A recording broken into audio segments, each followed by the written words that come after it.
This is how I normally sit, isn't it? We're all Yeah. Oh, Oh, he's already started, yeah. wow. Welcome, people. We have Tom Dickinson, Oh, you got the surname. rather than I don't think we ever said it, it's research. Dicko, as he was called on the show.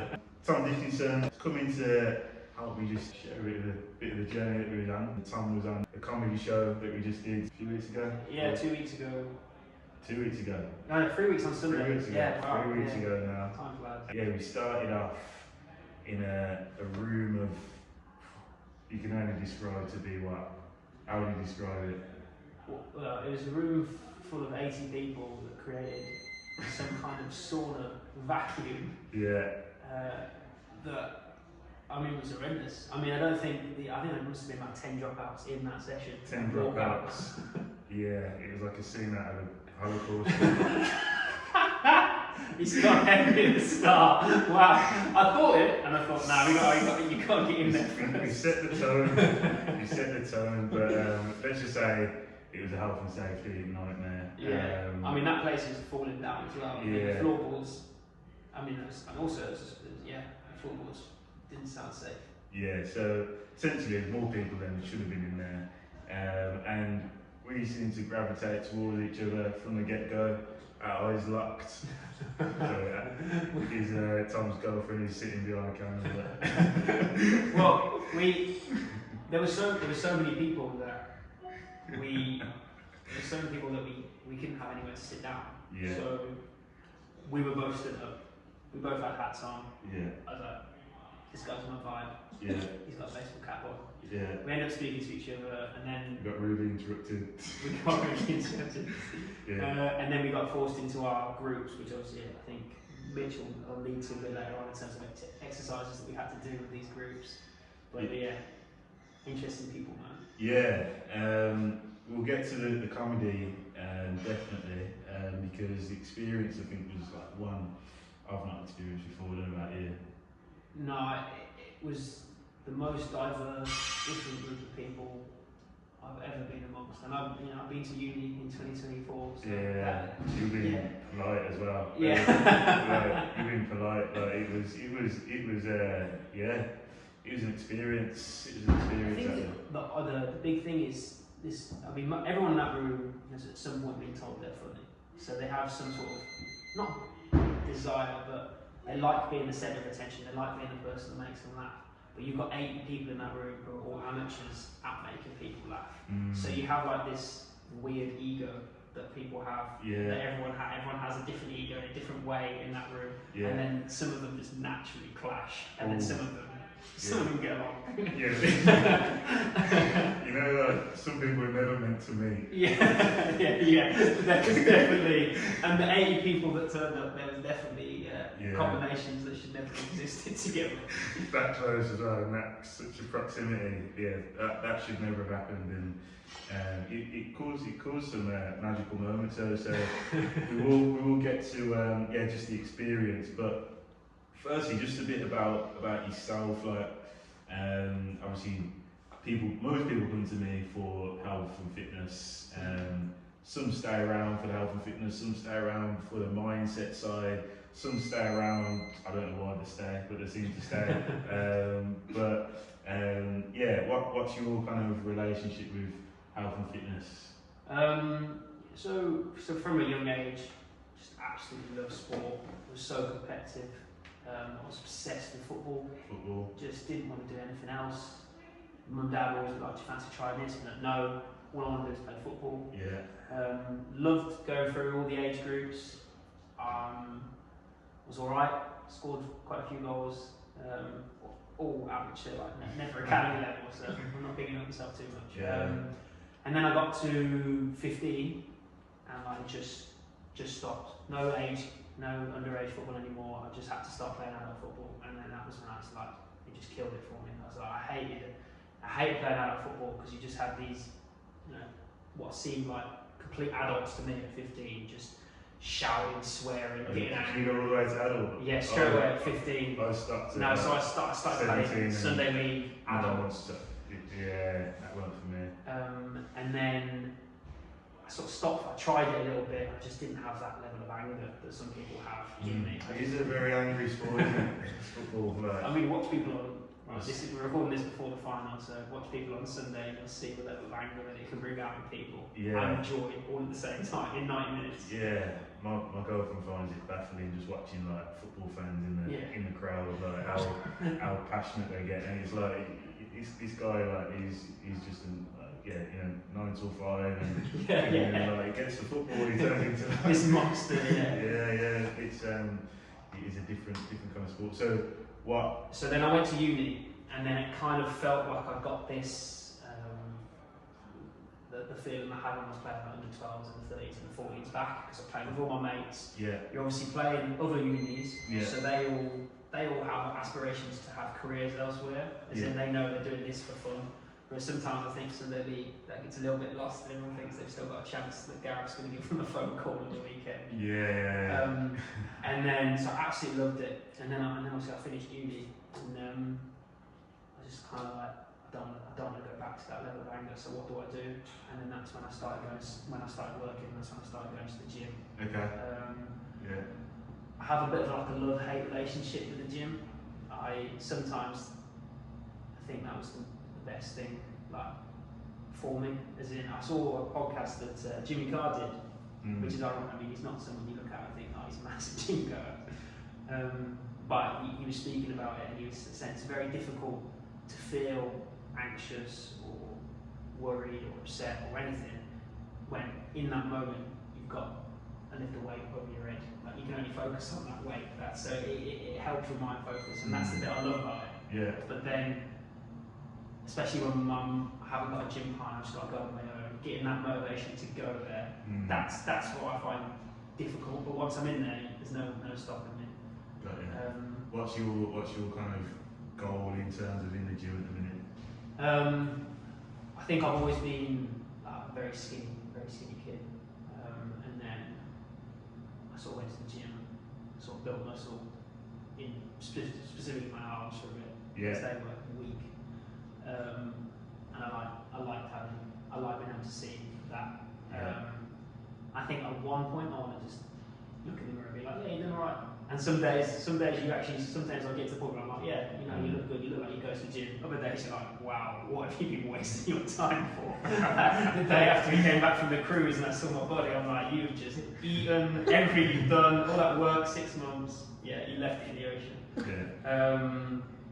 But yeah, that's my love. I was just laughing. You wanted to be like, no, you look good. yeah, there you go. That's 2 weeks out of the gym. That's all for everyone, not just me. So your health and fitness then. So what do you feel like what do you struggle with in particular in regards to that? What do you find like your main challenges doing? I struggle sometimes. Like I said, I think maybe that's the reason I didn't want to try any of the sports, because I was alright at football. For the comparison of what I was like at other sports. And it's now like going to the gym, I just wish I was better at all of it. I wish I was going to the rack that started with 30s rather than 10s, you know what I mean? And I'm still, even after however many months, I'm still going to that rack. I mean, I've moved up to, like 14 kg just for preaching clothes. I think that always was single arm. Finally, I made it. Finally, because I've been stuck on the 12s for ages, and then I went away on holiday, and then 2 weeks later, I pick up 14s. I can barely do one again. I'm like, it's taken me that long to move up, and you're telling me it took me a week to move back down. That doesn't seem fair. So that's the love hate. But I do like the idea of that. It's something that takes a while to see progress. Like it makes you value hard work in a way that most things in life doesn't. Especially like Instagram or phone, anything with phone, it's so instant. You're antisocial, not antisocial media. I am anti-social media. Obviously, I had to get back into it to try and people to see my comedy and talk to people in comedy and whatnot. What's your reason for that out of interest? So, I mean, this might get heavy, Let's go there, man. So Start with the Holocaust now. Really. I found it odd that people can be a different personality to who they really are on social media. So what do you mean by so that? during my time at school, I was last year of my A levels was COVID, so I didn't actually sit my exams, and then obviously we went into obviously you got me to mention an ex, which is great, but I was with my ex-girlfriend at the time, who also happened to be a black lady as well. Not saying as a type, no comments from the but I'm just enjoying this, I'm not. Anyway, I happened to be sat in the sixth form centre a lot, and a lot of my friends, and my school was just all white people, she's like the only black girl in the school that I ended up going out with. And all these people were sitting there, the sixth form centre we're in my lessons with, that happily make jokes, that happily say jokes that they'd never say if she was there. And then 3 months down the line, when the whole George Floyd Black Lives Matter thing, they start posting their little black box and they're saying how much it matters. I'm just like, you've been in the room when you're saying you should have done this and you didn't. And I find that that was when I deleted everything. I was like, I don't want to waste my time with people that just lie. How old have you been then? 18. Okay. So yeah. It's not a... And then It's heavy. It's heavy, and I didn't think of. I was, COVID was a weird time. And then I went to uni, and I started to meet genuine people, and just trying to get contacts with people, to play football and stuff. Then I re-downloaded it. Because you did politics, which obviously we share our knowledge prior to the show. Prior to the show, yeah, I'm not the biggest politician, but well, no, it ended up after 3 years. It certainly put me off politics because there's a lot of people who are genuine. I think that's the theme of the last 5 minutes of conversation. Yeah. I like genuine people. And politics and social media doesn't promote a lot of those. Interesting. Yeah, I see a lot of that, and a lot of what we actually talk about within like MC Condition, what we do is like just about being yourself, becoming you. Like a lot of people walk around and you're not actually being your true self if you've got, like, say, if you're obese, that's not how you was designed to be. And then if you're, for example, going out with like the family, let's say you go to a family, dad goes to a family event, activity, swimming pool, and then he doesn't want to get into swimming trunks or anything like that because he's conscious. He's not really being his true self. He's not allowed to be his true self. And then I think a lot of people live along that lines of like, okay, maybe just not even living the life that they truly want to live or they truly love to live. So yeah, I think it's difficult if you're in a body that's not capable of being able to do things that you don't want to do. So like, if you love football and you don't play a lot, but one of your mates invites you for a five-a-side or something like that, and you're physically not able to do that, that's sad. And there's a sad element to that. And you know, physical and mental are so related. And there's plenty of occasions where mentally you wish you could do something, you talk yourself out of it or something like that, and that can still be applied to something, as you said, as physical health. I think you can make the connections, and I believe that like if you were truly being who you love to be, and that's essentially like what's aligning in your life, your relationships, your career, your health, like you will live a life that you love. So we went a bit deep there. I said I wouldn't do that, and then you asked me, you went. I went there. You went there. But like, you know what? I was just testing how deep. I don't think we went deep enough actually. No, let's stop now. No, let's listen to that back. Let's go to the comedy. Yes, please, because that's I think that was one thing I was gutted about deleting social media. Is this my favourite part about it? I think it's brilliant.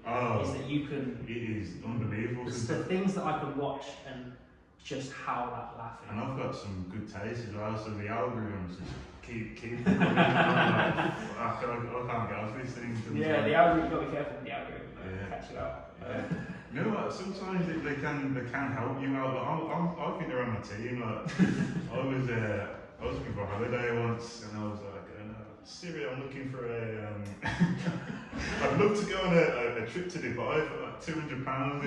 And it appears, yeah. Yeah, you didn't work out for that It's time. not normally as exciting as that when you sell scoops for a living. It's normally like, I wish I could have a new desk mat, and then one will appear on your Instagram. Like, that's not the same as excitement that you're looking for. Yeah. So comedy. What is it that you love about comedy? I love the freedom. I love the release. There's just so many parts about it. Where did it start for you? Do you remember So I your was, first as a kid, like I really struggled going to sleep.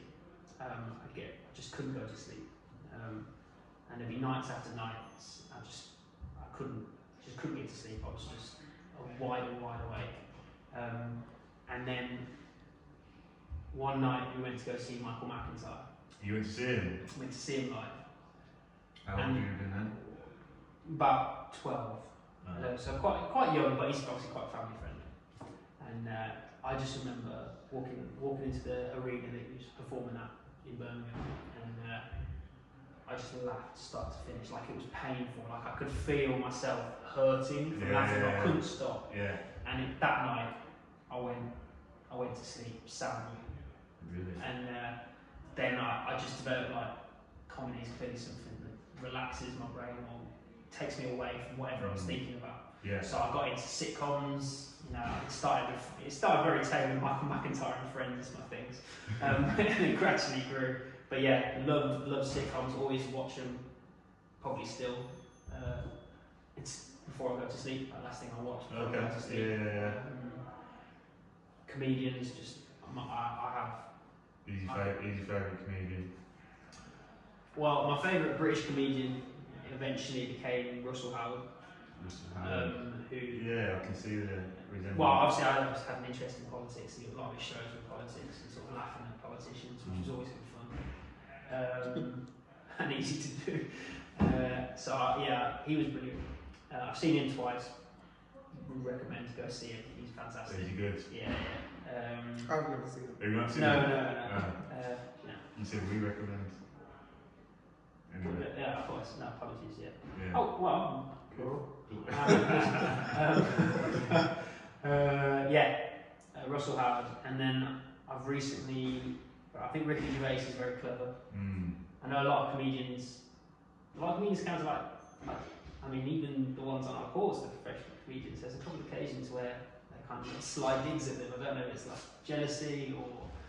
He's arrogant if they've met him. Oh, Ricky Gervais. I must have missed that. Yeah, no, I remember. I think it was James. Someone said he did a clever joke, but he was suggesting that he actually means it. So I don't know what he's like or whatnot, but I think his comedy is very clever.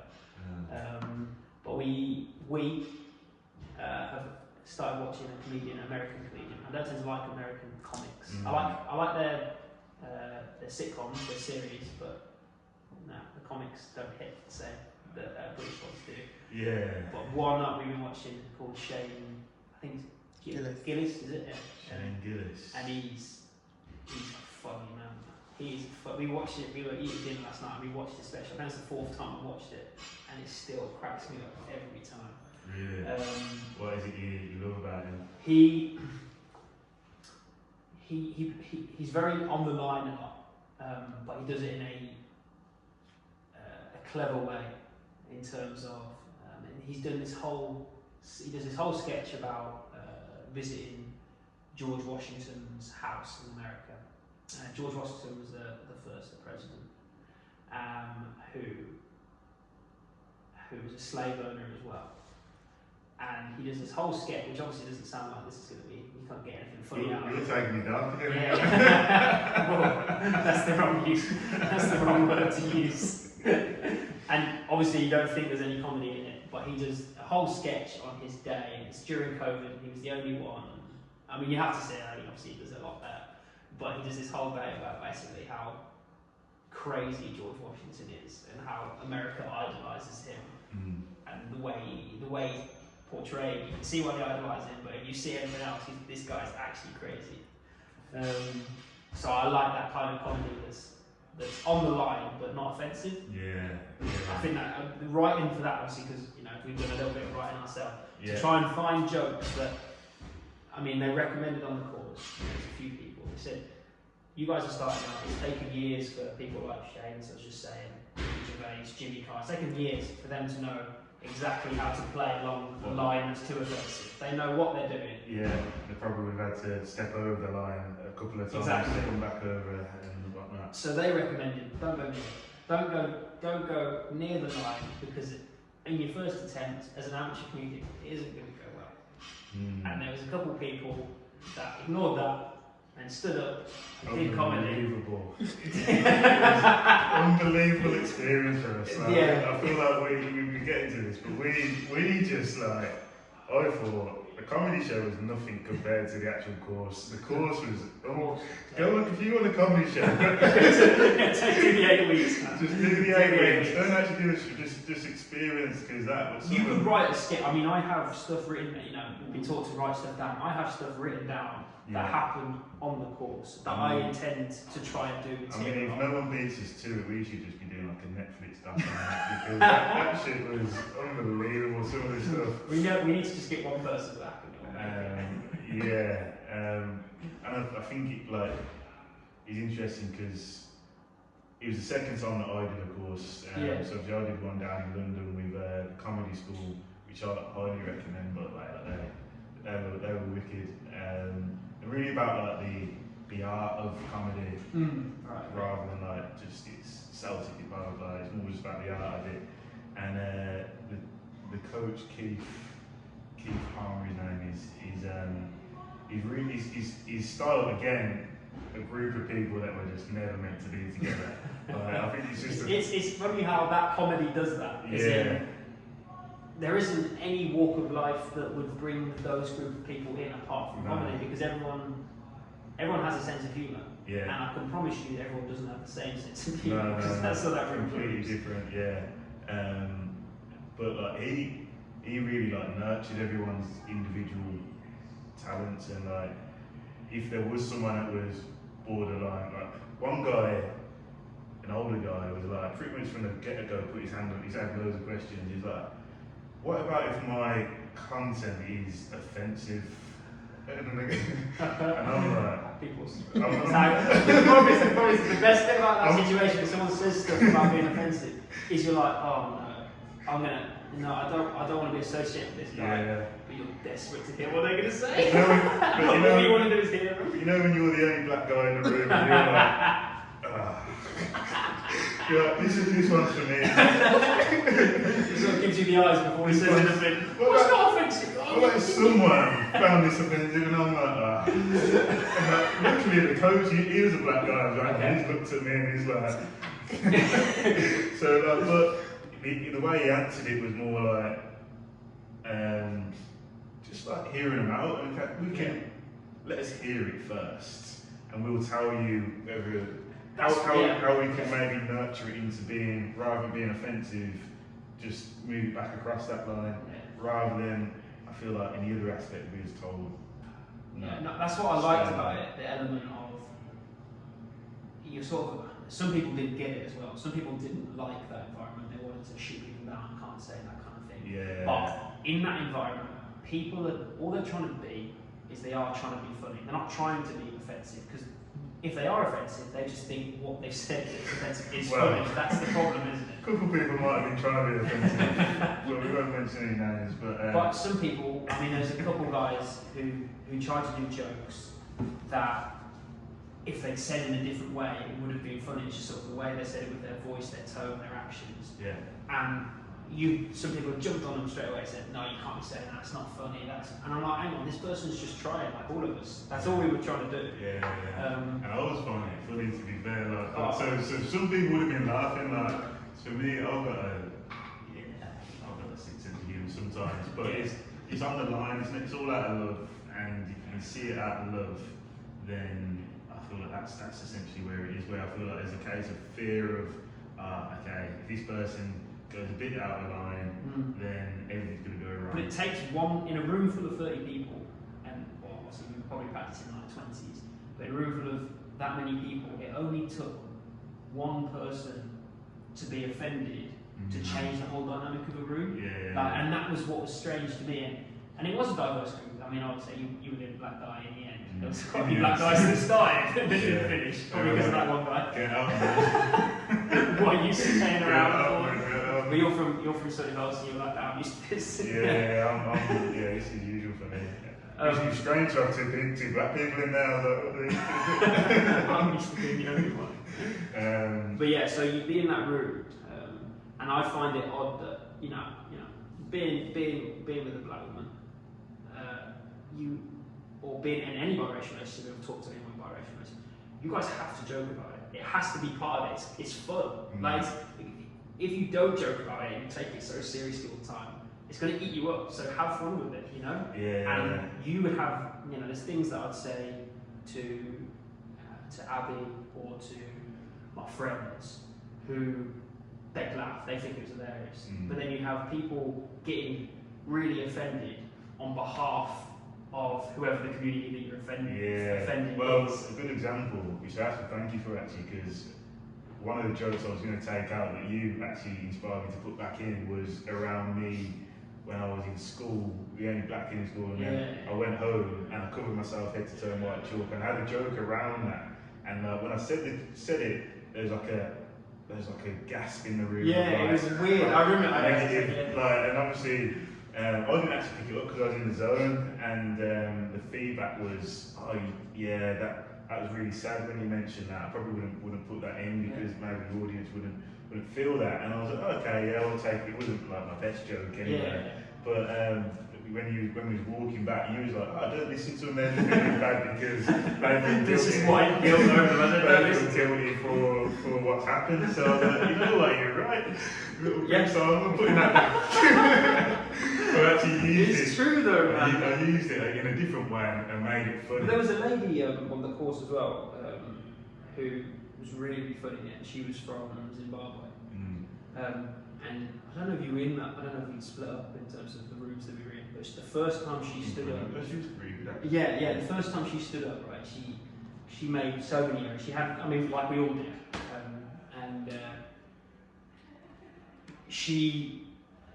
English was her second language, and the way that she was talking was so funny. Like, she was such a funny person, genuinely just a funny person. The way she said things, she didn't even know she was being as funny as she was. Her laugh made you laugh.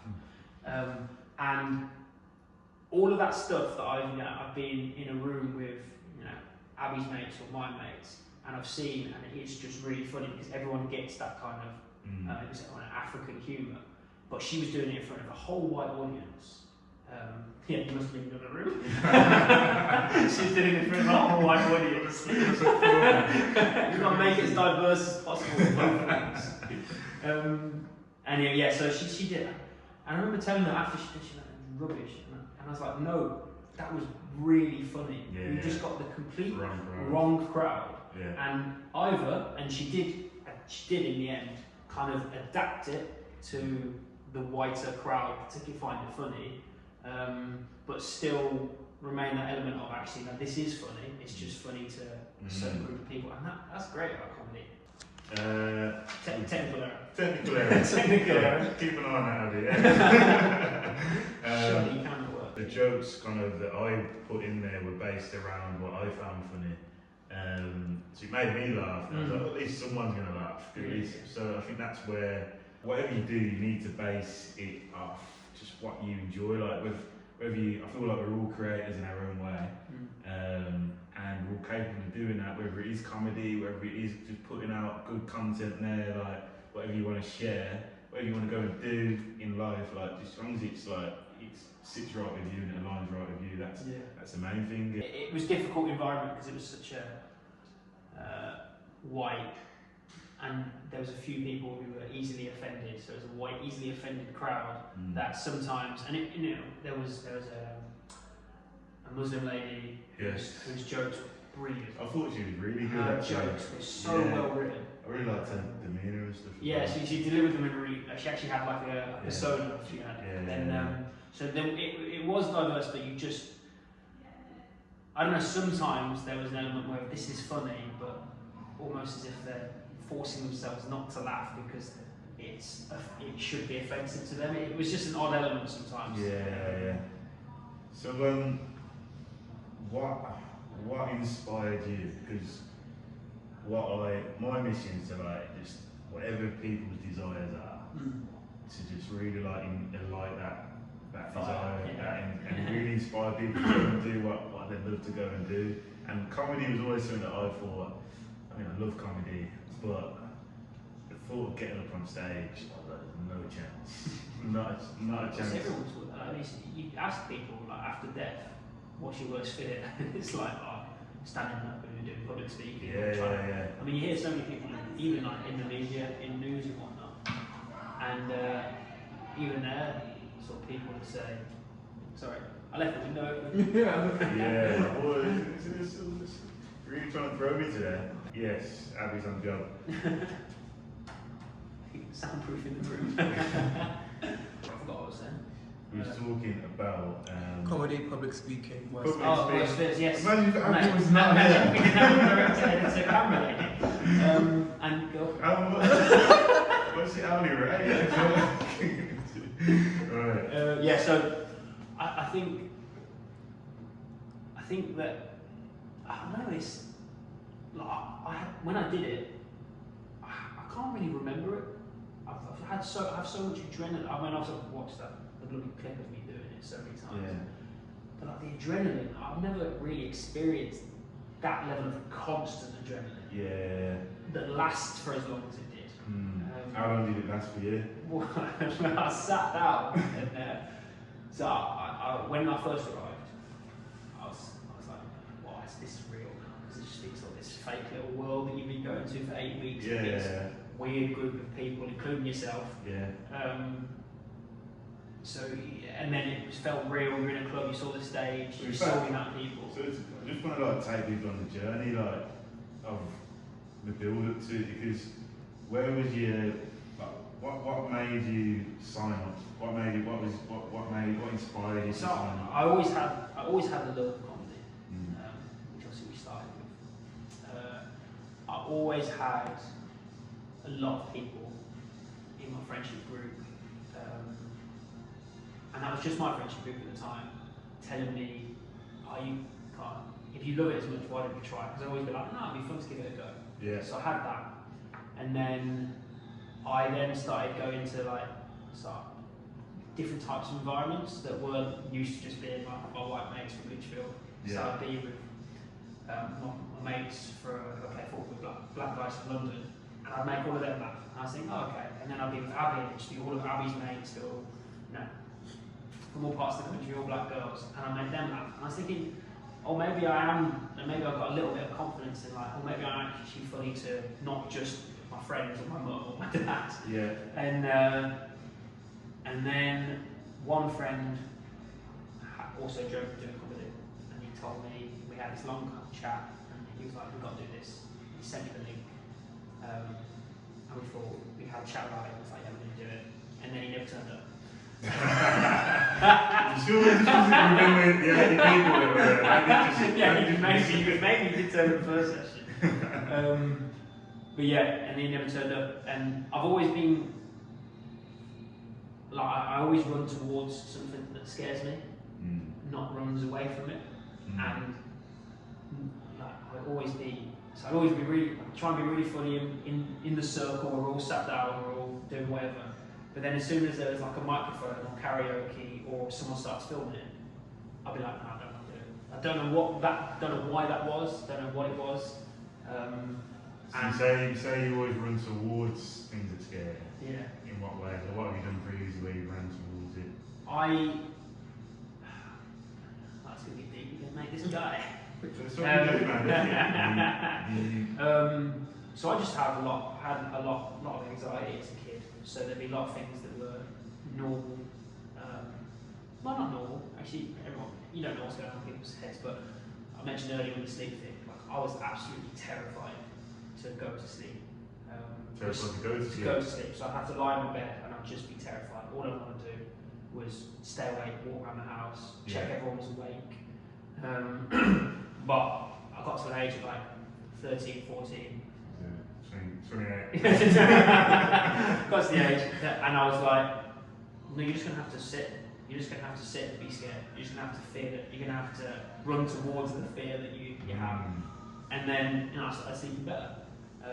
At school, I always hated public speaking. But then I ran for head boy, so I had to public speak. Interesting.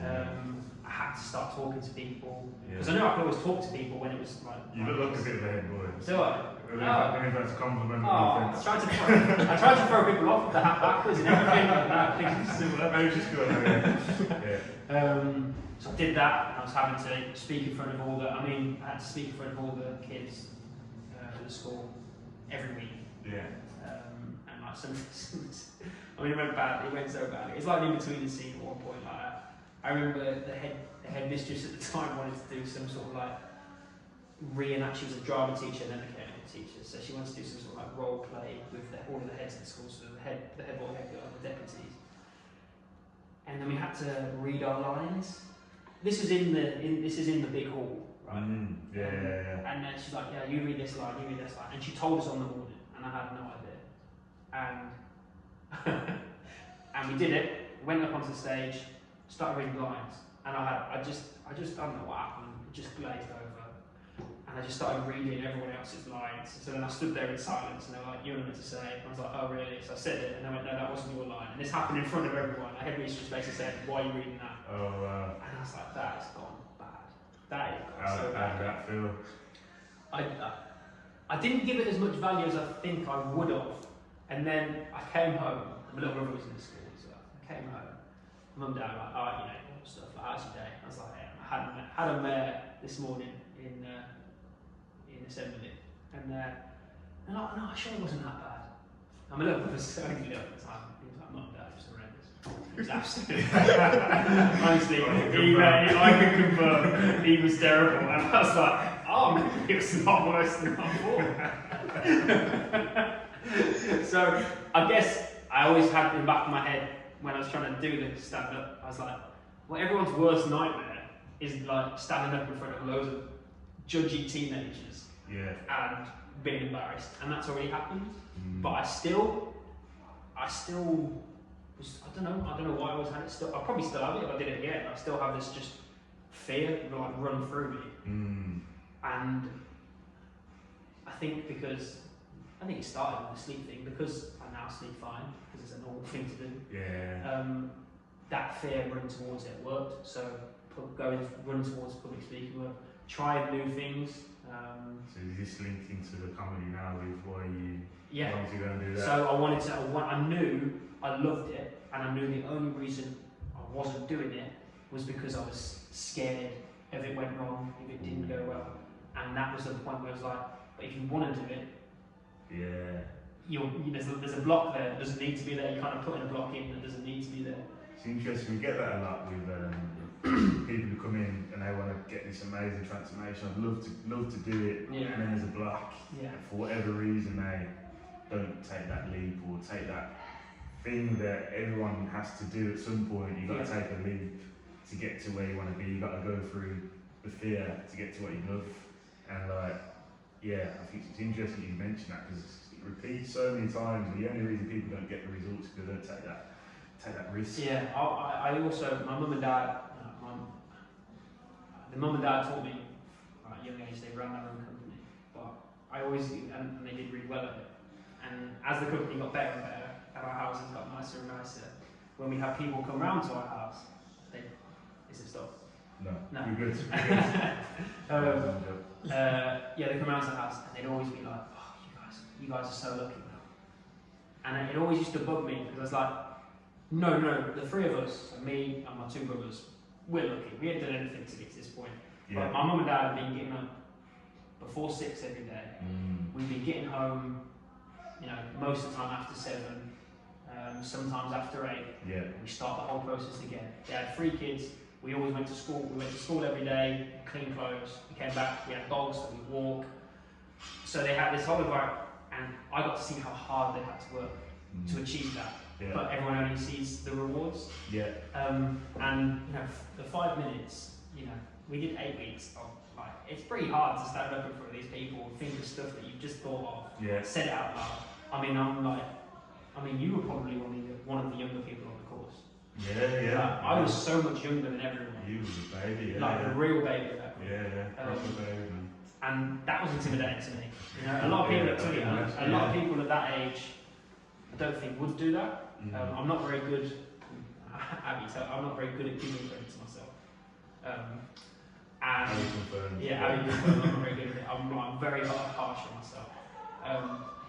And I'm still not great at it. But the one thing I had that I wanted to, and I still do when I'm talking about it, when people ask me how it goes and all that, is it's really cool to have done something in my life, no matter where I take comedy or what I do, to have done something that loads of people wish they could do, and never have really, never done. Yeah. And I've done it so young. I was going to skip to that bit at the end, but like, what have people been saying to you since you've done it? Like, what have people been saying? Well, I have a lot of like people that really like me, a lot of positive feedback, a lot of people saying critiques, which is nice, but there are obviously critiques.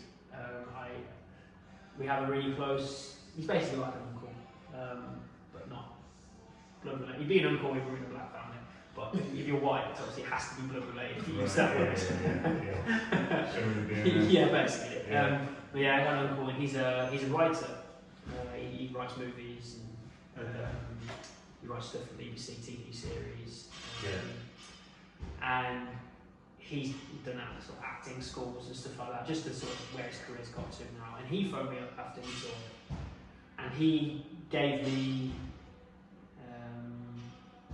tips. And it was actually, you know, when I watch it back, I'm thinking that's what I've done wrong.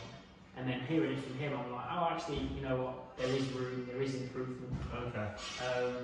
Which I would really appreciate. He obviously told me he wouldn't tell me the improvements if he thought it was rubbish and I shouldn't do it again. Right. So he said he really liked it. He told me the jokes that worked really well. He also told me one of my jokes in there. He also told me how I should have written it. So I don't know. Obviously, no one's going to know. There's this joke where I do. It's never okay. And it's never okay to make a joke about your mother-in-law. It's never okay to say when he throws like a girl. And if you've ever seen a little ginger kid and call him Ron Weasley, that's never okay. Yeah. That's the joke. But he said, you missed it there. You should have said, if you ever seen a little kid, a little ginger kid and call him Ron Weasley, then that's absolutely fine.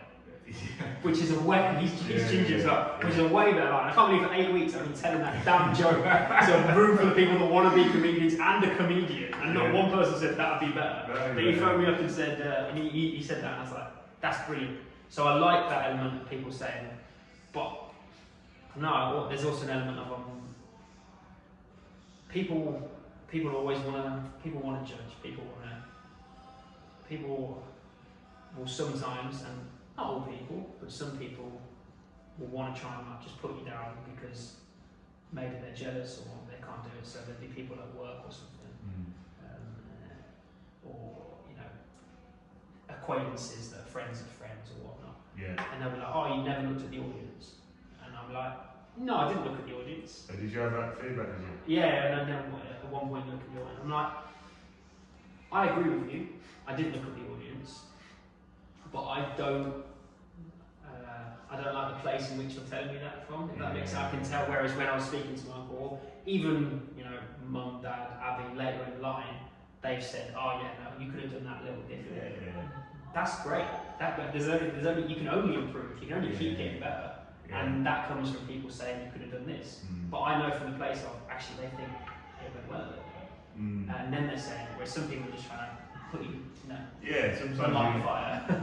You want to invite that critique. You want to like people. You want to give advice when people actually want the advice or ask for it. So did you notice a difference between the two when you did it? Like the two performances, was there a different level of adrenaline? Was there massively. Like, okay. I resonate a lot with what you said when you said like the adrenaline. I come off the first performance and I was like, what the fuck did I just... I'm going to say, what did I say there? What's in this coke? Yeah. So I come so off. buzzed, didn't it? I come off, what did I say? She's like, I don't even know. She was at a she like really feels like my energy like that at the time, and like she gets nervous for me. Abby was saying the same thing when she watched that performance. She gets nervous to the point where it's like detrimental sometimes. She was going, I don't want to come. She was saying, I don't want to come.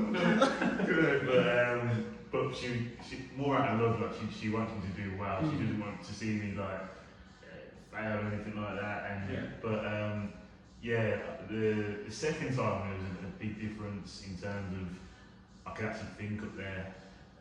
So we do a lot of like kickboxing, boxing shows. That's my background, and we do like these white collar events. And they always say when you go out there, your first fight, you just for the first 30 seconds you don't even know what's going on. It's just swinging around, adrenaline is going, and then towards the end, like the third round, you kind of come out your senses, but by that time you're fucked. You're like leaning over each other. If you've made it that far, and then like before you know, you've got 30 seconds to try and like win the round. We're still going? Mm-hmm. Good. You're like, how's it going? But like, it's a similar experience. Like they always say, someone's first fight is like miles comparison to like the second fight. It's not fair to put someone in like on a second fight compared to the first fight. Someone who's had like no fights, because that person can now think a little bit within the ring. Well, I imagine it's quite a similar. And that's how I felt. Everyone was. Well, you saw it before the show. Everyone fucking pacing around. Honestly, behind that curtain, it was like a psych ward. Because honestly, you have like loads of different type of methods. So you have the one person. You have the one person who has his headphones in, and he'd sit down, and he'd just look like honestly he'd be like 2 centimeters away from what he's looking at, right? You'd have the person that's just pacing, he's like a tiger in a cage, just going around. Just on his phone. The other person that's like genuinely, he's like he's live at the Apollo, and he's got his water bottle, and he's standing out in front of him. One guy looking like Leo and just dripping with sweat. Looking like he's took three ecstasy pills or something like that. And he's like, but it was mad. Like I was one of those people before. I wasn't as like I feel like you went away though. Didn't you? Just I disappeared. I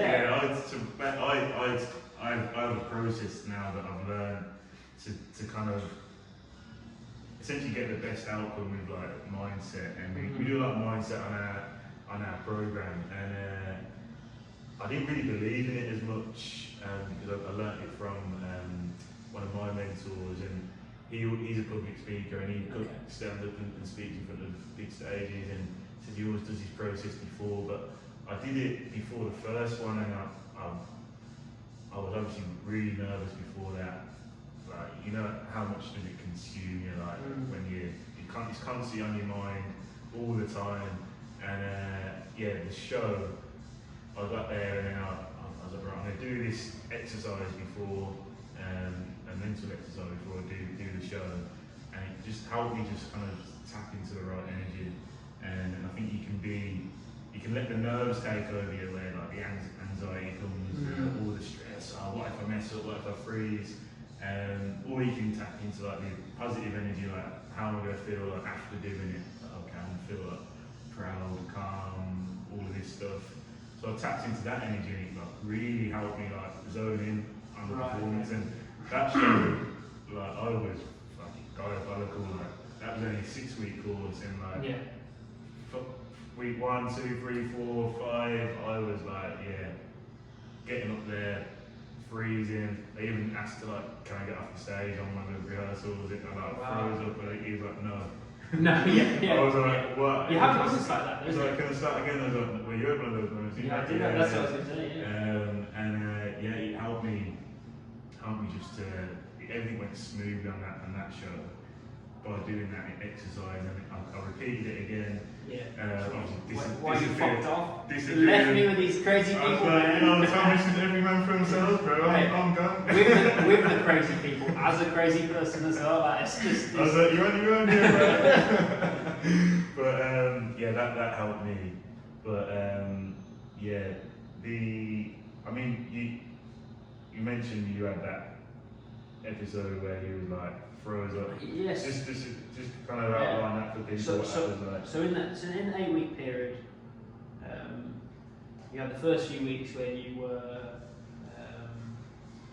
doing little exercises, which I don't know, we can go into now, but some of those exercises are weird.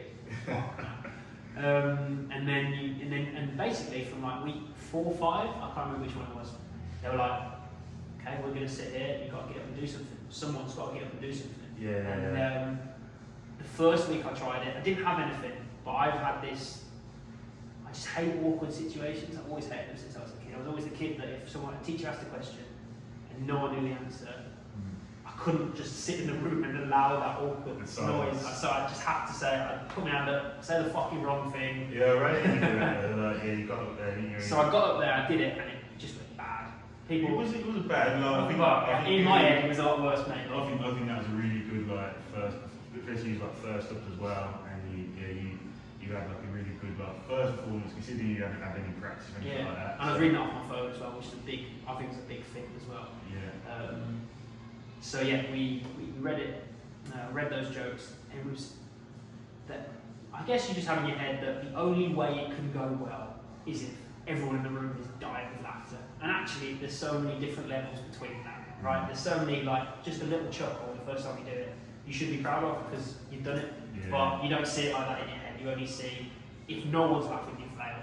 Yeah. So we went to probably about week 6 or 7, was it? Yeah. Probably about week 6 when you had the shaking you about it.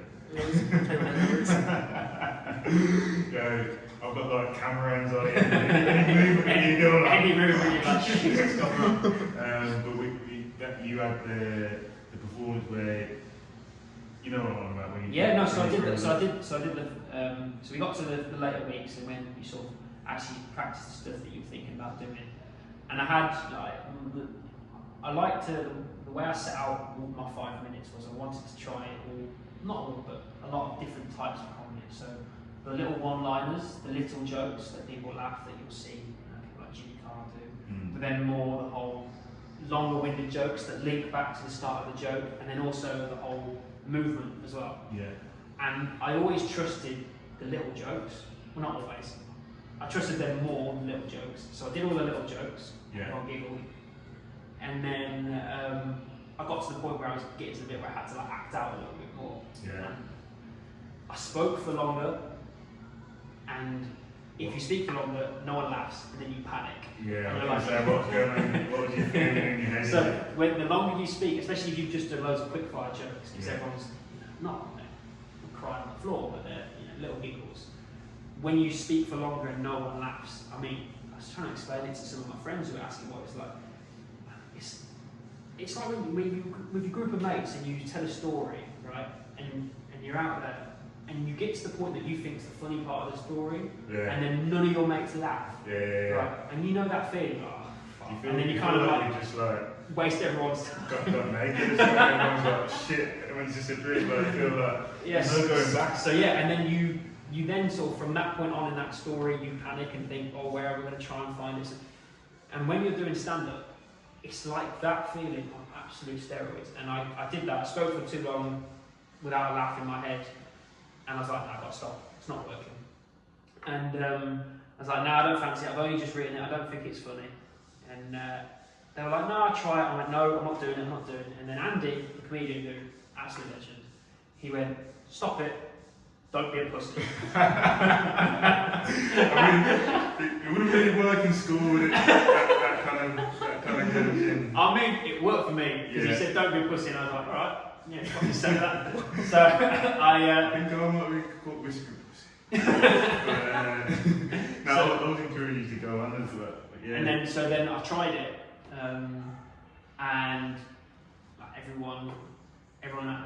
It was a really good room that day. Like Yeah. I felt like it was a really, really Yeah, nice yeah, group of yeah, people. yeah. There wasn't as many cliques as there sometimes was. Yeah. And yeah, really nice room, and everyone responded so well. I was like, oh shit, you can write something like that that's funny. Yeah, it was actually your main joke in the end, wasn't it? Yeah, it was at the end. Best joke, yeah. We are back. That was a long one, technical issues. Sent to delete all my naughty photos and stuff. So, you had that experience, you had that build up of like, I don't want to do it, and then you did it, and then that ended up being your main joke. What are your main lesson from that? I found the course really hard, and with I never felt like I got like a rewarding feeling, like it was worth it at any point. And then I did that, and I walked to the train station. Stop. Your battery's low. It's okay though, that means we can just, it's still recording, so just put it Is it back still up. recording? Yeah. Oh, back. Yes. So yes, I was talking about hadn't really found it rewarding, but then did that, and I walked to the train station, and I just felt it was just this brand new feeling. I felt buzzed. Like, I was like, this was cool. People thought and found me funny. Yeah. This is week about 6. Yeah, 5, 6. Yes, 5, 6. It's been a long time before I actually said I had a good time there. Yeah. And all these people have formed like really strong groups and relationships by this point. They've really attached themselves to like lots of people. Yeah. And I hadn't really done that apart from with you And our fallen and soldier. our fallen soldier. Yeah. So all these people afterwards were like, oh, I've not heard you do anything, that was really, really good, and that was just a nice feeling as well. And I came home and it was at first I was like, you just have to, no matter what happens, you have to trust what you've written is funny. Yeah. So even if you say it one time and it isn't, and this is a really hard thing to do as well, I was bad at it as well because a few weeks later, but even though there might be a different reaction than you want, you have to trust it's funny. And that was the first time I was like, yeah, trust it's funny. Trust it, yeah. Trust yeah. it. If you had that moment of do I, don't I, and you had that resistance, do I carry on and say it or do I not? Yeah. What do you think would have happened if you didn't do it? If I hadn't done it, I would have. I would have kept going. I never given up, so I would have kept going to the course. But I don't think I ever would have found that confidence to be like, "Oh, this is funny." I maybe would have kept a lot safer. Probably just would have written more one-liner jokes that may have been funny, may have not been like little giggles. Yeah. Rather than this sort of just very different ending to it, because a lot of people didn't really have something like that in it. I know you did. You had a lot more acting, but a lot of people didn't. So it was one of those moments that I said, and I needed help on that occasion, but run towards it, not run away from it. I could have easily run away from it, and I could have put myself in a lot more trouble. And then the bit about me saying trust it's funny came into play the following weeks, because we then had to keep performing that stuff, because you have your set 5 minutes, you're nailing your 5 minutes, you're not writing any more stuff, you're nailing that 5 minutes, and you keep saying stuff, the same stuff, over again, to the same people, to the same expert and comedian, and eventually people aren't, it's not that they don't find it funny anymore, they just don't get the same reaction. And I think that was hard. you've also got to realise that everyone else is also thinking about their sets, and they're like, fuck, I'm thinking what I'm going to say today that's new. Well, that's what you told me. And then I remember we used up there, and I was like, shit, I forgot to laugh. Or, like, if you want to laugh, like, it's not that you don't find it funny, like, if you're conscious with it, you will laugh, and it might not be like a belly laugh like the next time, but just to let them know that's still funny. And as I said, I just kept going. I remember you told me it's still funny, and I was like, yeah, I guess so. But I was just thinking about my own stuff. I remember another guy that we both became sort of friends with very towards the end. He's telling me, you just got to trust it. He could see when it was the last time I did it before the real show, he could see that I was disappointed that it wasn't getting exactly the same reaction and I didn't have the same belief in it. He was like, nah, just believe it. And the guy I'm talking about was hands down, in my opinion, the best. Yeah, I remember the first performance he did. I was on. It was probably there was two people. It was his actual performance that made on the floor, and then another gentleman on the course who was. The memories. This guy, legend.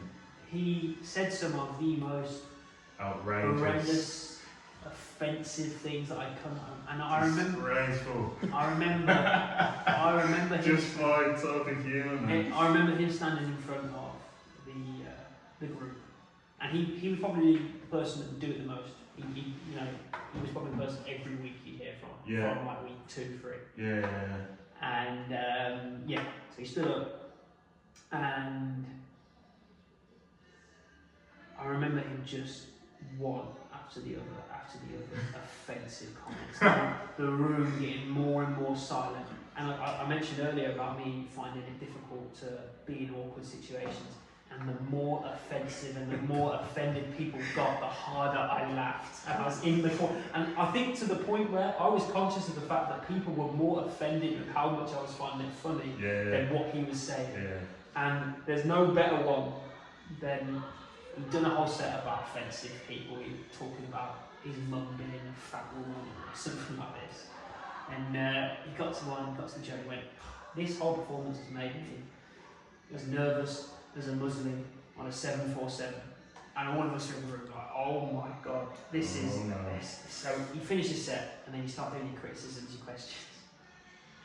And I actually put my hand up and said, I don't think we should add that one in. It might split the room a little bit.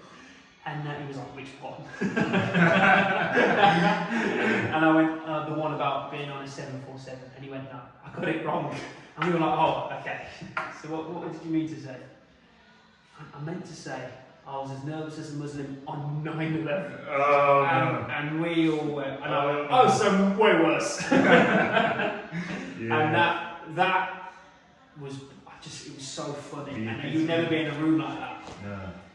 It would never be acceptable anywhere else. It wasn't acceptable, but it was at least. It's an odd dynamic because you're definitely not laughing with him. Yeah. You're not laughing at them. You're just more laughing at the fact that someone is willing to stand up and say something that is just so offensive that at some point they think it was okay. Like the fact they had that in their head that they were like, yeah, this is going to make lots of people laugh. Yeah. I remember him going after doing loads of jokes about Harvey Price. Oh yeah. And all of us being like, why are you going after a severely autistic blind person who hasn't really done anything wrong? Yeah. And why don't you go after Katie Price? Because there's way more with Katie Price. And he was like, no, the funny stuff's with Harvey. I'm like, what? You still think this? But I feel like this is where I remember one thing my coach, call him my coach because I feel like he was my original coach. Yeah. And he still is. I still can speak to him now. He's like very helpful with that stuff. But I remember him. I was kind of going up there and just trying to be funny. You're just trying to be around your mate. Just trying to be funny.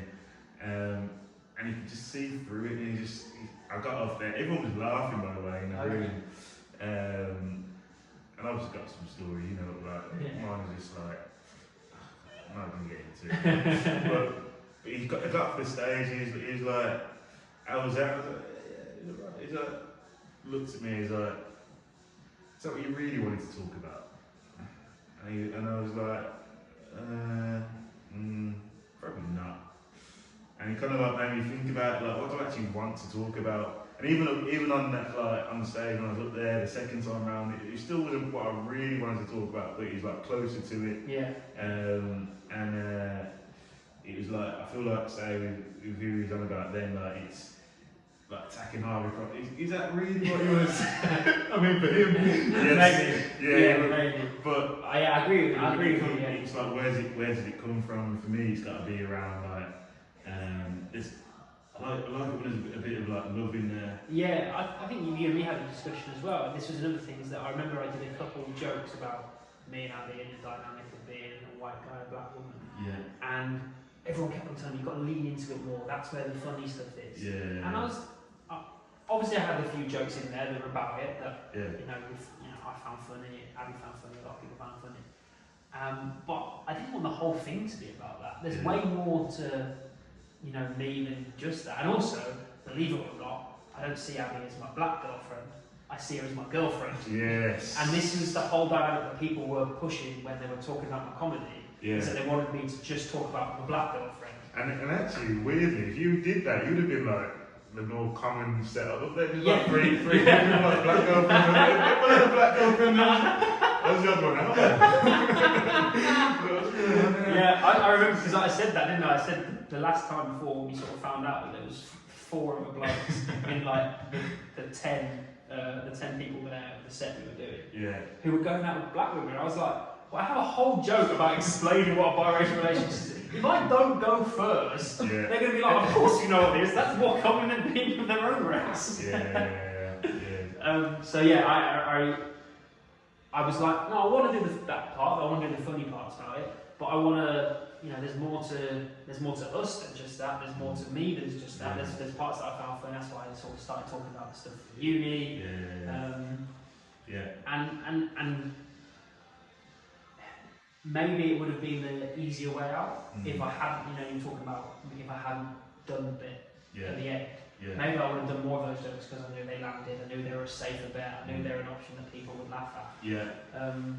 But that wasn't what I wanted. Yeah. So I pushed myself, got pushed as well, Yeah. and I ended up on a set that I was really happy with. I know I can do better again. I know there's the improvements as well on it. Yeah. And then it came to the day. And all of those, logical thoughts go out the window, and you think, you've done the 8 weeks, and you're like, no, I'm not funny, I'm terrible, this isn't funny to anyone. You're just constantly thinking, this is what's going to go wrong when you're on the stage. Yeah.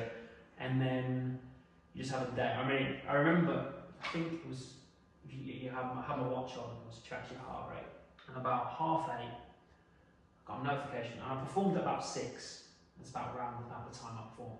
A notification at 8:30 to say, congratulations. My marathon's complete. A notification at 8:30 to say, your heart rate has finally dropped to its normal level. Right? So I had gone from, I think it was about 1 o'clock, 2 o'clock of just pure stress. Right? I had done my performance, and then over an hour later, from all of that adrenaline, had my heart finally stopped. Just the 2 hours, not like 2 months.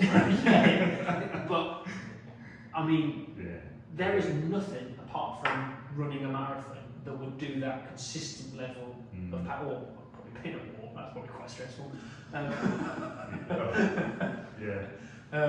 But after that, after marathon and then war, I reckon Ricky Sunak for the win. And then it was very interesting, a lot of the dynamics of human interaction, like throughout the day with all the people who are doing it, because everyone has their odd methods, because it brings out it brings out a side to you that maybe people kind of hide a little bit more. When that level of stress is hitting you and adrenaline is in you, sometimes you get your responses a little bit odd, or sometimes you're not as patient as you should be. And there's definitely a few people, maybe I was like that with some other people, I don't know. But the element of making sure that you weren't, just because you were nervous, putting other people off, like trying to support them as well, was a big thing for me. Because I don't know about you, because we were one of the few people who didn't look at notes. Did you not look at notes? I didn't look at notes. I made a mistake. Like I said, it was on the set? On the set. On the set when we're actually on the stage. And a lot of people, like my friends and family that came to watch me, were like, it was a shame that some of those people hadn't learned their stuff. And obviously, you, me, actually, the people I was closest to in that quartet actually were people that learned it and didn't have to look at it. And people, and I was like, the thing is, I've seen those people in the last 8 weeks do that set without the words Yeah. and absolutely nail it. And then all of a sudden they need the words Yeah. as like a safety net. And you know, don't blame them for it at all. Yeah. But the fact, I think the biggest element was the fact they had it on. The fact that some people, you know, stored it in their boobs or had it in their pockets Yeah. or you know, had it written on their arm. Yeah. One guy, an essay, written on his arm, and he read it like this. Originally, you thought he was just reading the time the whole time. Then you saw he got a full sleeve worth of his notes. I missed that. Yeah. But yeah, and all of those people lost their momentum doing that. I found, even though it was funny. So I was proud of that fact that I just sort of remembered it, and then we on the first show, he prepared us really well for that. I fucking bombed, like in terms of like in practice, like.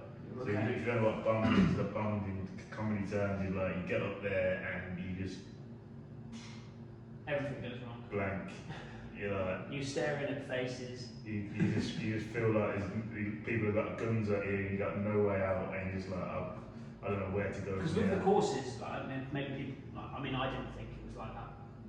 Some people who haven't been on them might know that you are basically just for about 4 weeks you are performing stand-up every week. Pretty much, yeah. You are performing to a bunch of people who also want to do stand-up, but you are standing in front of a group of people and doing it. And doing it badly. And getting the reaction and bombing, like you just said. Yeah. But I bombed, and I was like, that feeling was like, as I said, I wanted to run off and start again, but he was like, no, stay up there.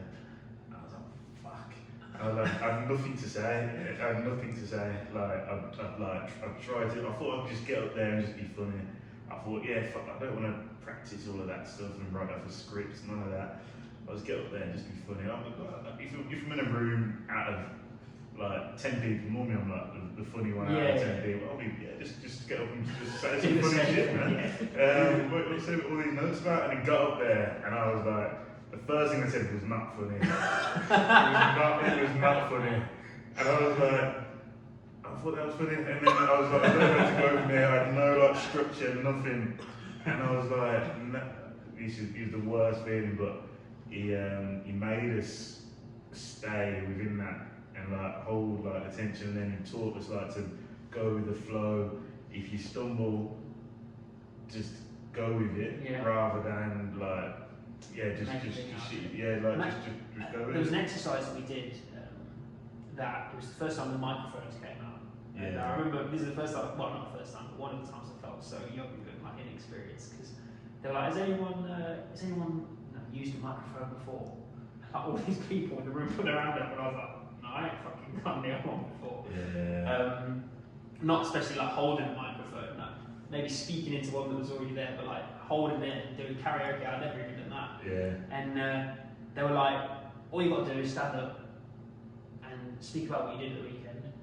And then the next exercise was just say song lyrics. And I got up there and I couldn't think. I mean, it was Wednesday, so it was a few days after the weekend, but I couldn't think of one thing. I don't drink at all.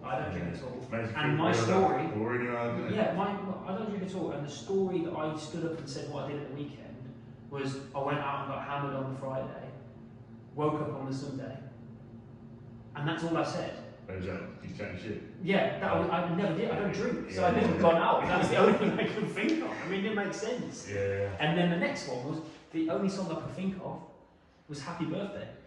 So I just stood up and spoke "Happy Birthday," and I was like, "You need to know your stuff. You need to know what you're going to say on stage." It's the biggest lesson I've probably got from both coaches actually, because James did it as well, and that he said like, go with a song that you remember. And I was like, nah, I'll Google one quickly and I'll think of a better one, think of like a hip hop one, try and be cool. And I could not remember the lyrics. I got up there and I was like, couldn't remember the lyrics. And my coach before I went up there the first time said, just say what you remember, you're better off. you know it's 5 minutes. You're better off having 3 solid minutes than 5 that you're trying to like scrape together. And I think that's where people, when they're trying to add all these bits in, if you just go off what we remember, and that's where every week I was like, no, I know I had a lot of stuff that I've remembered and stuff, but just going up with no phone every week was just building that memory. And then when you're videoing yourself and you're practicing again, that's just no phone. And I think that's what really helped me, to be fair. Well, I remember doing it because there was a week where I came late. Because I was stuck on the train for 2.5 hours. And I did it, I came late and literally just walked in, did 5 minutes and then left. I heard a couple of people, and I remember after they finished mine, they were like, "Oh, no, you know, you're one of the few people without notes." And I think you were one that day. The funniest person that we were talking about earlier, he was one. But everyone was still notes and we were pretty close. And I hadn't really thought that maybe there's like a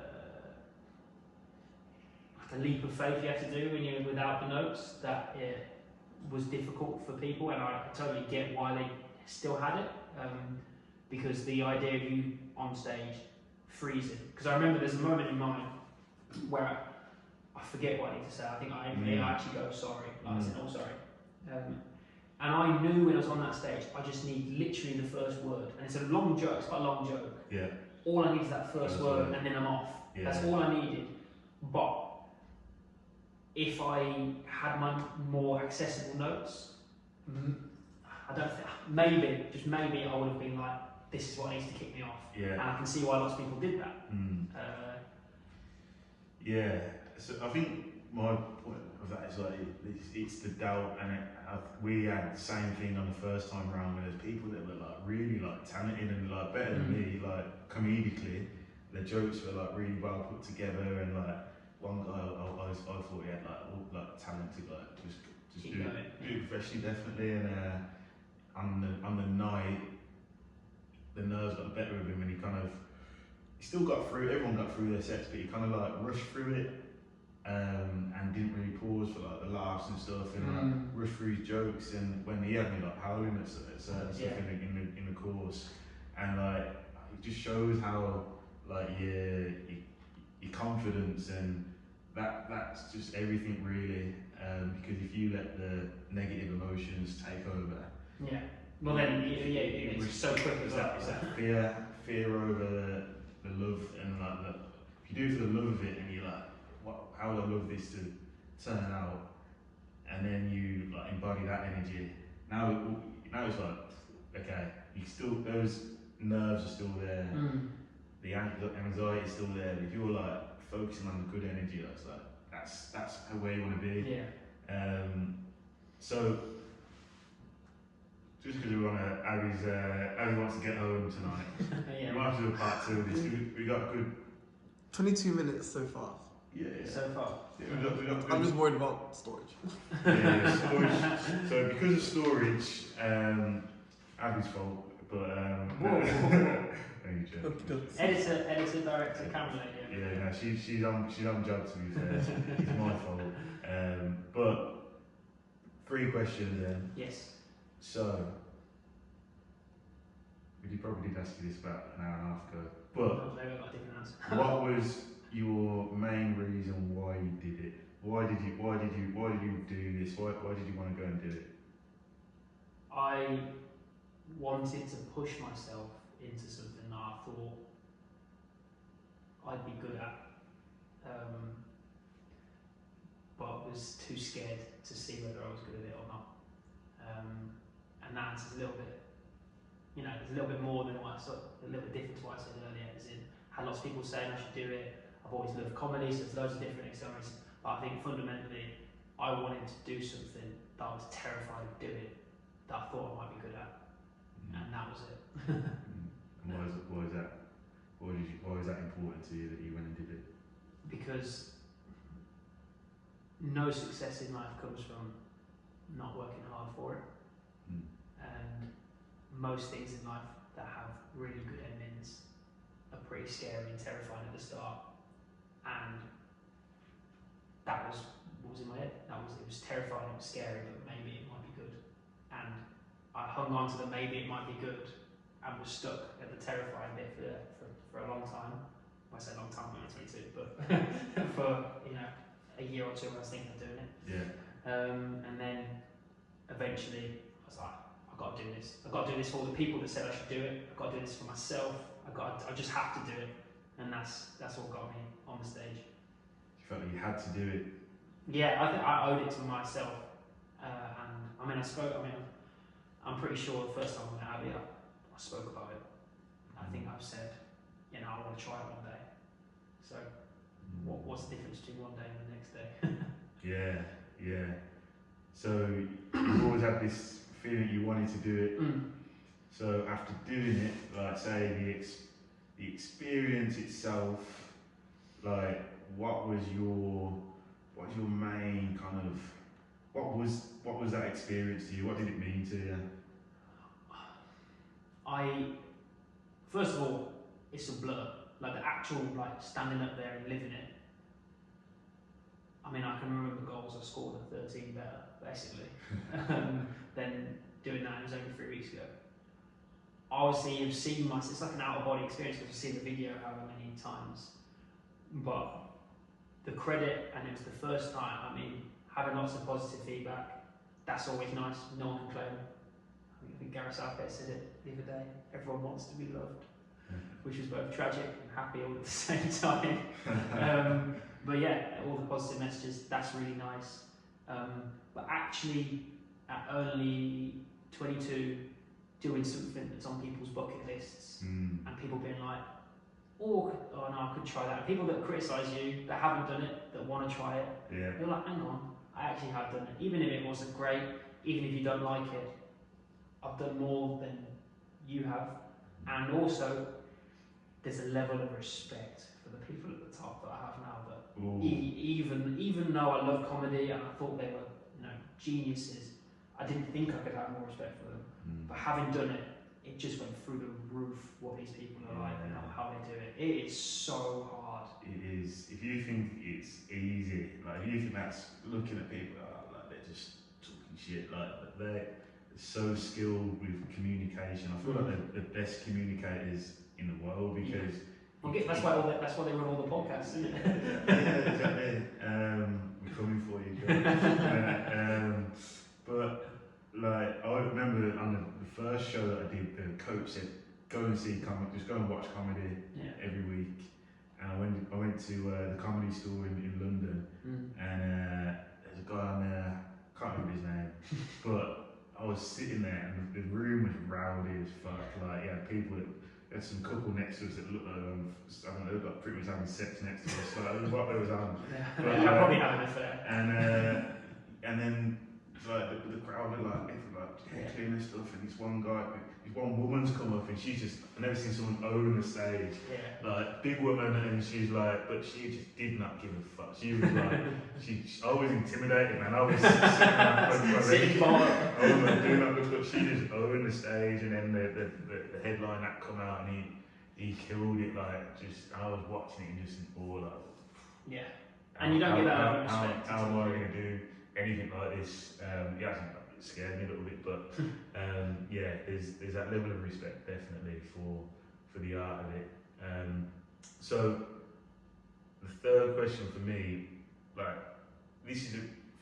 this podcast is around inspiring people to go and like their desires, whatever your desire is. It might be comedy, it might not be. It might be going and creating a business that they've always wanted to go and do. It might be putting themselves into the dating world and have never really pushed themselves into it. But after this experience, a desire that, how long do you think you've had this desire for? How many years do you reckon you've had it for?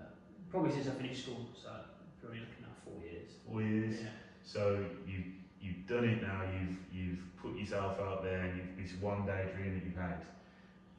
What would your advice be to someone who's got this desire and they're I'd love to go and do it, but something holding them back? Yeah.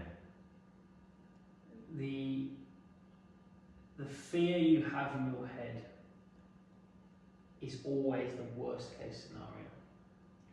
And in reality, that worst case scenario doesn't ever appear. Mm. And I was terrified of doing that, of doing what I did, and I have no matter what I credit give myself now, I have absolutely no regrets. I am so happy that I did it.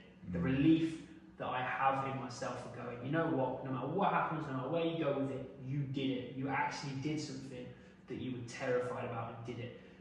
And it's very easy to do something you want to do and then do it, but doing something that you're terrified to do and then doing it, once you've done it, the satisfaction is so much greater. And if there's anyone in life, and I'm a lot younger than a lot of people who think that, or a lot of people who have dreams or are in the reality of situations, but if you've got something that's just in the back of your mind, what's the point in letting it stay there?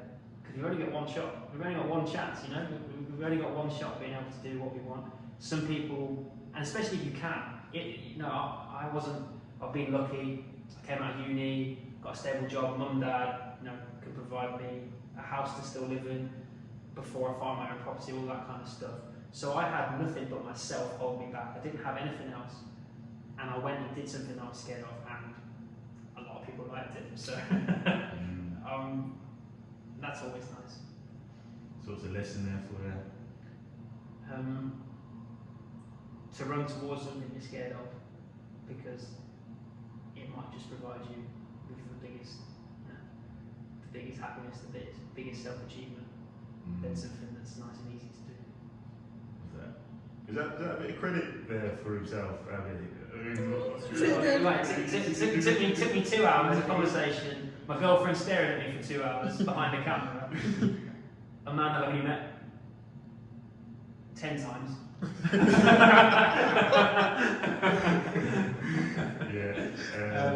To give me credit. But we say that, but like we instantly like hit it off, and we're like, this is where I feel like people value like certain relationships they have with people on time, like how many years they've met people they know before. Like I've known them since school, I've stayed loyal to that, but essentially people around you become. So we obviously had a good sense. I think your sense of humour is so important. Like, I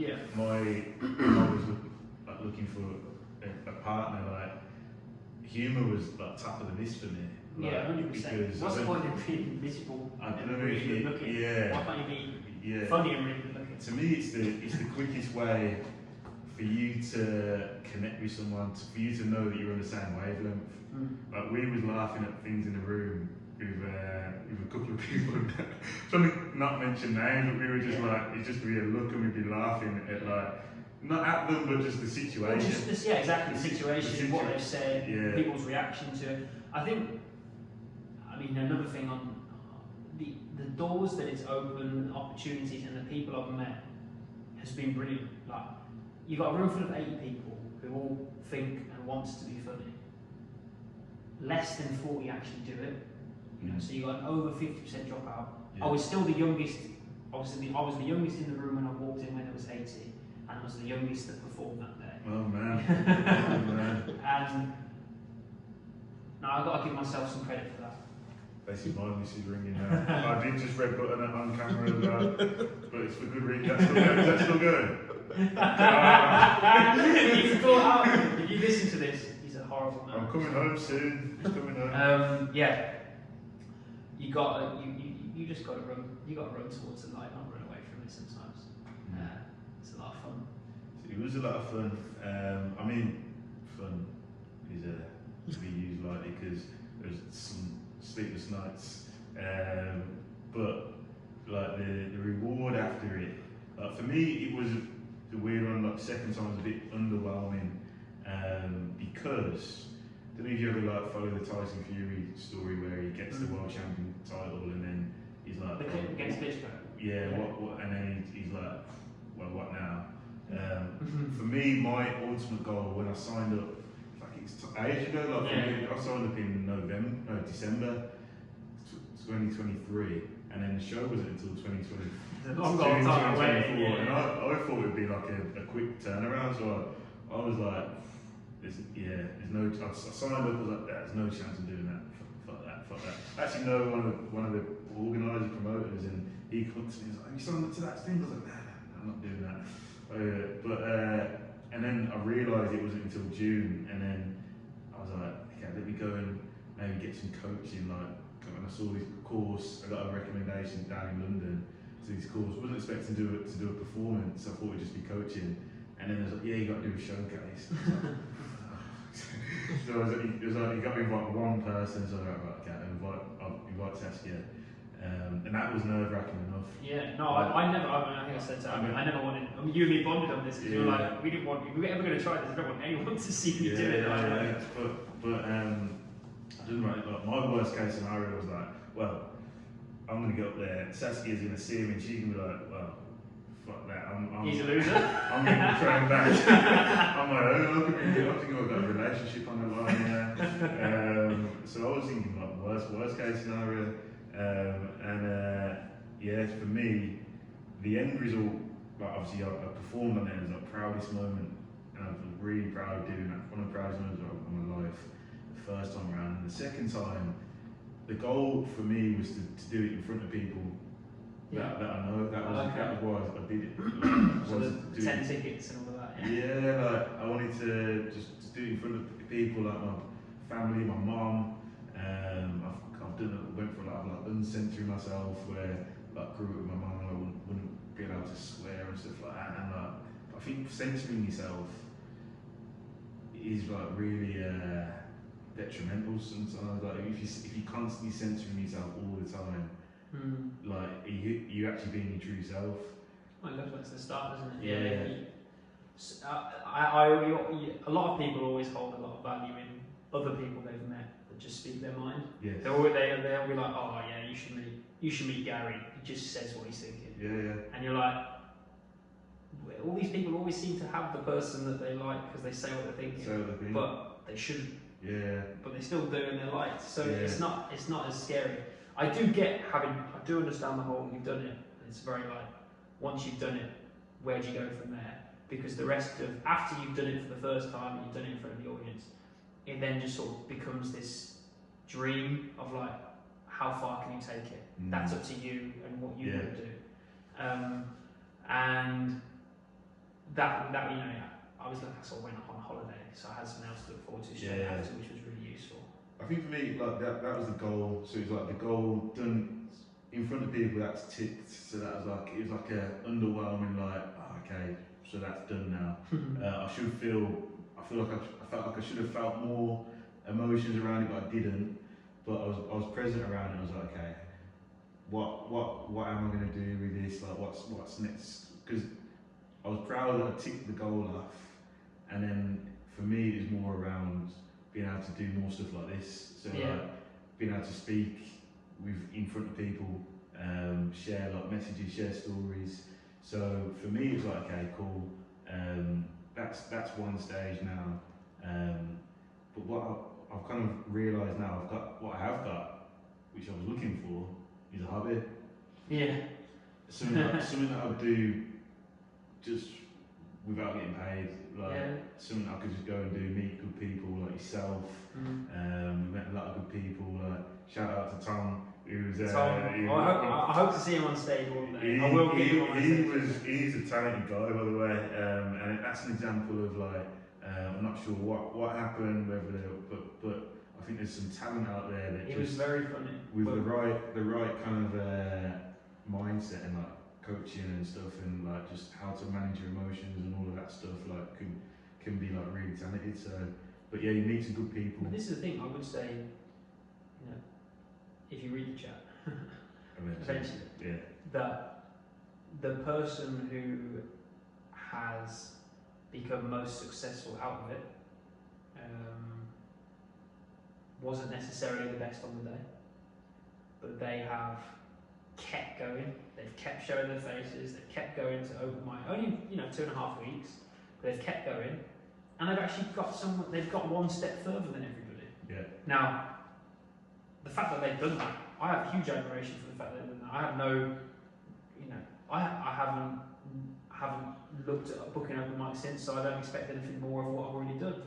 But some people are already like Acting. and being a little bit jealous, or he wasn't very good, so why has that happened? Oh, okay. I get what you mean. But Yeah.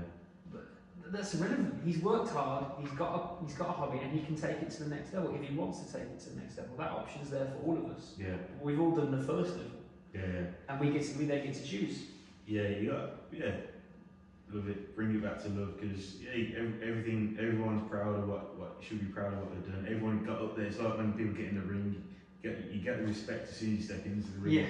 Yeah. Because anyone who steps into the ring, like, it pats off to you. But getting on stage, you've done that. Everyone should just be appreciative of, like, it's an amazing thing that was done. So yeah, what's next for Tom? What's next for Tom? Well, Tom's been asking that question for the last 3 weeks. I want to do this type of stuff. I want to do podcasts. I want to talk. I want to listen. Obviously, this has been a little bit like you've been asking me questions, but you know, it's been nice to have a conversation with someone that I don't know too well, but I get along with. Yeah. Because I mean, that's great. It's great. You get to talk to people all the time. Yeah. I want to get back on stage. I want to nail that 5 minutes. I want that 5 minutes to be perfect, and then I want that to be 10 minutes. And I just got to work out what open mic to go to, who to go to it with, and get to the next level. And then once I'm at the next level, then see, you know, just take each step at a time. There's a quote that I've seen about there's some people in the forest and they can't see the end of the forest and it's dark. And one person says, "But can you see your next step?" And the person replies, "Yes." And now that's how I've got to look at this. I've just got to see what the next step is. Don't look at the forest. Don't see the undreamable, the unthinkable. Just take the next step. You won't get one step closer to the thing that you think is one step unrealistic. It's cliche, one step at a time, one foot in front of the other. But also, like, knowing what the vision is, like, what's the end, what's the outcome that you love, like, connecting to that, because we do a lot of that now, like, where we envision what the end goal is. Like, people come on to say the program, and it's like, okay, where do you want to be in 12 months' time? Yeah. People find that, like, mind blowing to even think about. Yeah, 12 months. Yeah. But where would you love to be? Like, where would you love to be? Not just where you want to be. Where would you love to be? There's a photo of me doing one of my bits. I'm crouched down. Yes, I've seen that. You've seen the photo, yeah. It's like everywhere now. That I've got it, like, because everyone in that photo has got this huge smile on their face. Yeah. Everyone's got this massive grin on their face. Yeah. And if I can do that, if I can make people laugh, if I can make, you know, everyone's day who see me on a stage that little bit better, and what an achievement. What an achievement for myself. So if I can, in a year, you know, add, you know, 1,000 more people to smiles I've put on faces, and still going on a stage, or still going, I don't know, some crappy pub or some weird theatre or whatever it is, and putting smiles on people's faces, I know that I've improved someone's day just that little bit. And if you can do that in life, then we'd all be better off, wouldn't we? If everyone wanted to do that. And you just remind me of something about, like, the real reason why I did this was to, firstly, the first time around it was for me. Second time around it's for others. It's to inspire my people to just go and do what you love, like go for whatever you desire. And I had a similar thing. I had someone come up to me after the show, like, random, like, it was like, I had a couple of people like shaking hands, like, yeah, really pushed the boundaries, blah blah blah. One couple come up to me, she's like, oh, my missus was literally crying. She comes to me, like, she's still wiping her eyes. I was still, like, feeling very, like, numb almost, like, underwhelmed, but I was kind of just taking it all in, and then one of my friends who come to watch it, I won't say his name, but he was like, I might have accidentally put my name down. I was like, yes! Put his name down. I was trying that with everyone when I came out. Put his name down for the next show. I was like, yes. Brilliant. Like, and you inspired that one person. That was like the, you know, you have that magical moment, like that feeling that you like, that just like relief of, that was it for me. Like just inspiring one person to just go and take action. Because like, he's a funny guy as well, and he was actually someone else that I had in mind that I wanted to inspire to go and do it because I thought they were funny. But he didn't actually turn up, so but the fact that I was feeling a bit deflated actually because not as many people turned up, or people that I wanted to turn up didn't turn up. But then it was like, I'm just, whoever is in the room that you're inspiring that is what it is, and for him to do that and sign up, that made it for me.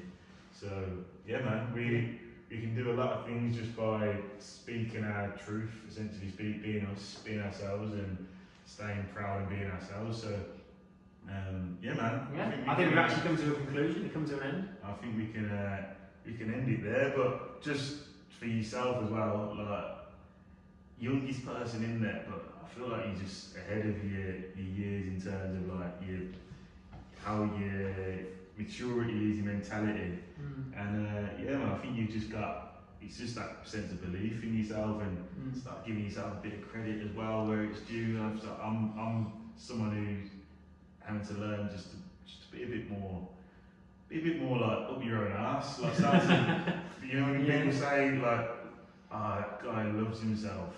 Like, fucking right, you should. Like, love yourself. Like, love yourself. I fucking love myself. Maybe. Start to love yourself. And I think everyone should just start to do that more. Like, love yourself, because we're all great. We've all got our own special superpower, and we can all inspire people to do whatever they want to do. So, thanks for coming in, my guy. Mate, it's been a pleasure.